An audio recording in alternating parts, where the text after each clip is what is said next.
The 3700 block of Berkeley Drive. That's just north and west of Chester Fritz Auditorium.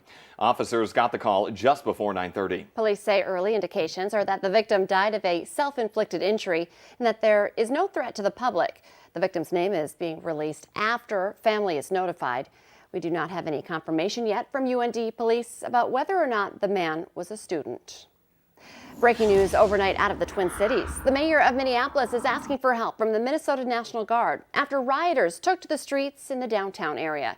There were an estimated 500 people in that area, some of them caught on camera looting businesses and smashing store windows. Police say it all started amid rumors of a deadly police shooting near Nicollet Mall. Turns out a suspect in an earlier murder case shot and killed himself.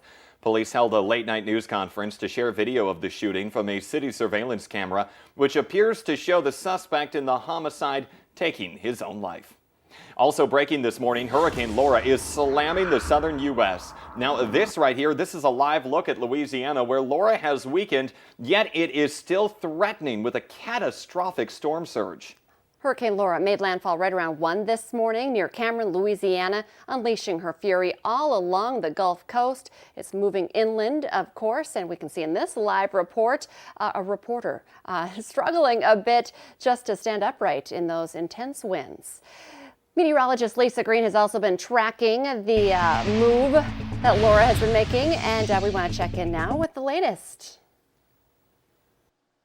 Good morning. Yeah, that video is a compelling demonstration that even though the storm is weakening, it is still packing a very powerful punch here in Louisiana, eastern parts of Texas, and now as it's lifting into Arkansas as well. You can see that center of circulation moving north. It passed through where it made landfall along Cameron around 1 o'clock last night along the coast. It passed through Lake Charles and is continuing moving north from there. So an intense storm and still a Category 2 storm. We'll get an update on this in about 10 minutes, but as of right now, it's classified as a Category 2 with maximum sustained winds at 105, but gusts to 150 still, moving to the north at 15 miles per hour. Here's the latest track. It's going to continue moving basically directly north here today and staying a hurricane as it heads through Louisiana. Of course, that's the center of circulation, but we're already seeing some impacts into Arkansas. And as it moves into Arkansas, it will weaken further into a tropical storm. And then tomorrow, we'll watch it kick off to the east as it gets picked up by the next weather system here in the U.S. So here's a look at conditions right now in the valley. A much different picture, but more of the same for us. We still have that smoky sky and a smoky sunrise happening right now here in the valley. So again, be ready for a little bit of an orange glow as you step out the door. Here's a look at our temperatures. We're in the 50s and 60s. It's 63 in Fergus Falls. Fargo's at 59 with that sunshine.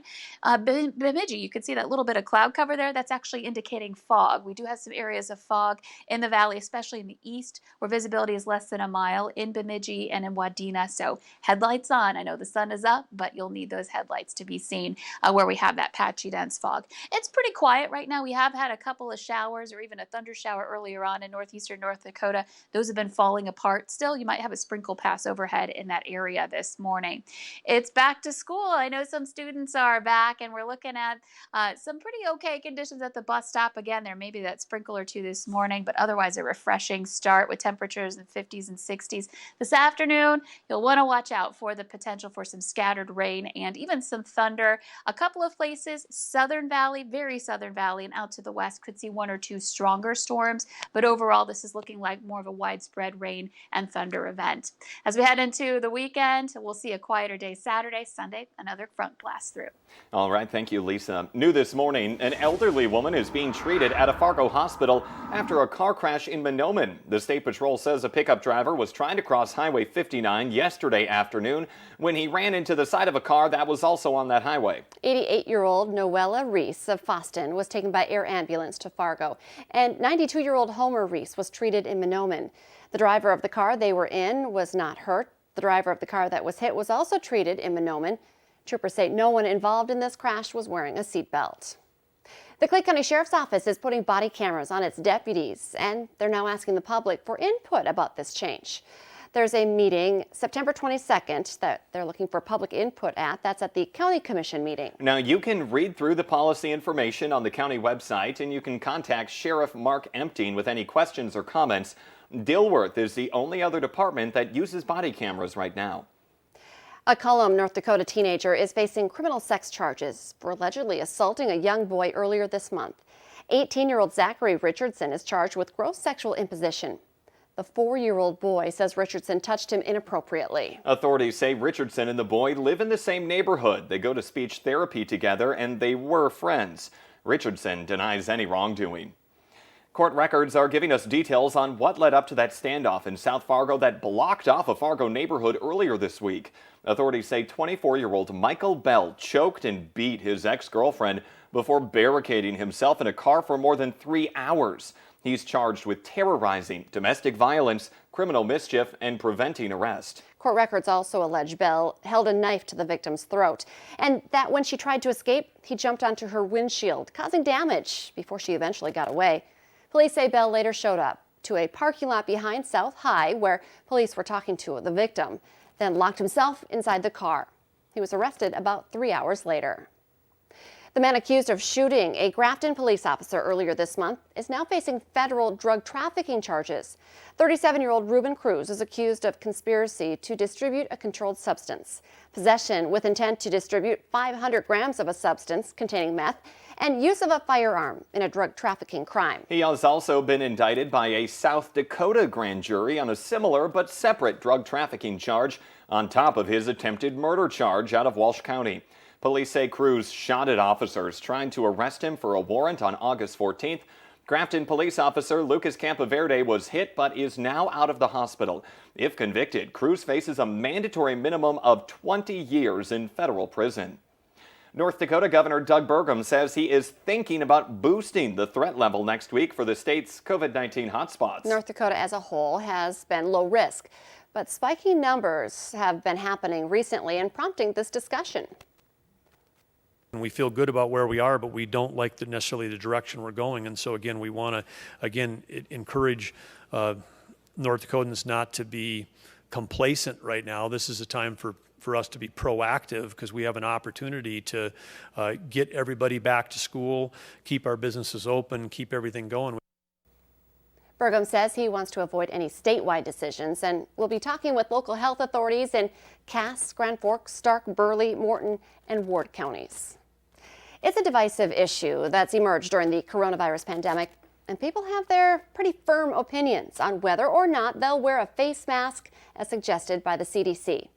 That federal agency advises retail and service workers not to argue with these so-called anti-maskers who refuse to cover up. It's part of new guidance that came out this week on limiting workplace violence. There is a special section on how to prevent violence aimed at workers who are trying to enforce their company's COVID-19 policies. The CDC says if someone doesn't want to wear a mask, don't argue with them, especially if they make threats or become violent.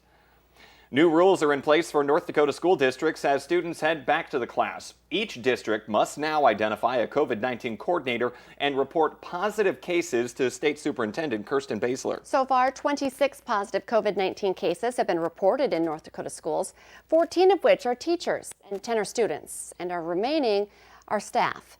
The North Dakota Department of Public Instruction also reports 66 school-related close contacts resulting from these cases. Students will soon walk through the doors of their school for the first time since the COVID-19 pandemic rocked our world. And the Valley Today's Brian Sherrod joins us live with more on what parents and students can expect on that first day of school. Good morning, Brian.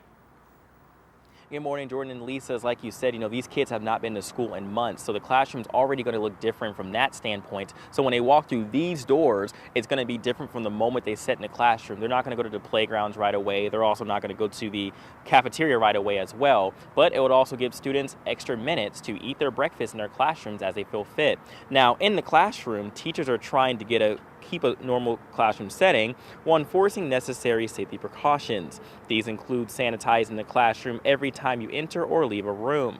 Every student is required to wear a mask and wash their hands frequently throughout the day. Each of their desks are spaced out and all facing the same direction.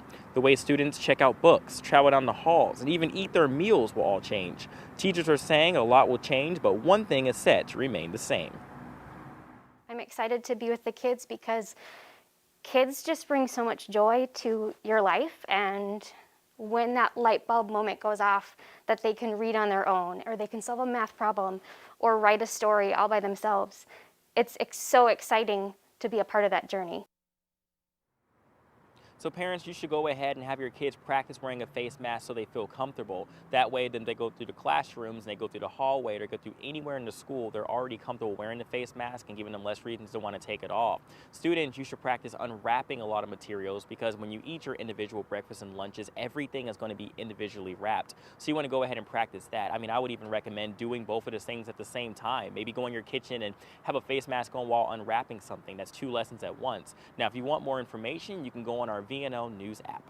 And that's something a lot of parents don't think of. Lisa, I'm sure you can probably say when your kids, you go out to eat, you get something wrapped and they were younger, you probably opened it up for them. Right. This is a big change even from last year, too, because kids going into first, second grade will be like, well, last year I just sat at the table in the lunchroom. Not going to be that case this year. Vice President Mike Pence is making his way back to Minnesota this week with a campaign stop in Duluth tomorrow. The Trump campaign says he is visiting to promote the president's America First agenda. Pence is speaking at the Clear Public Marine Terminal at 12:30. The event is general admission. Let's get our answer now to our question of the morning on Facebook. You'll lose this on average up to 75 times per year. The answer is the TV remote control. The couch just loves eating it. It's definitely the case in my house. Well, the Today Show and CBS This Morning are just about to start, but the Valley today, it rolls on. We'll have more live up-to-the-minute news and weather coming up on the Fargo CW.